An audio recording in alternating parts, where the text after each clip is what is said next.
Africa gave the world a reggae warrior.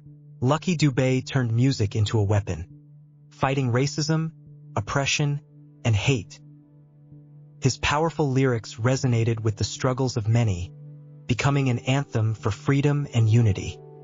From Prisoner to Different Colors, One People, his songs shook systems and woke minds, challenging societal norms and inspiring generations.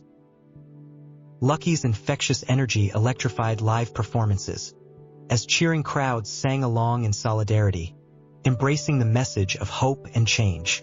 His voice traveled across continents, transcending borders and cultures, but his roots stayed undeniably African, grounded in the rich tradition of storytelling through music.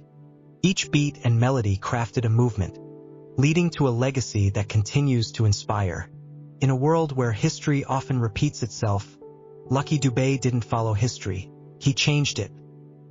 His music, a timeless echo of resilience, ensures that legends live forever, inspiring us all to stand up against injustice and fight for a better tomorrow.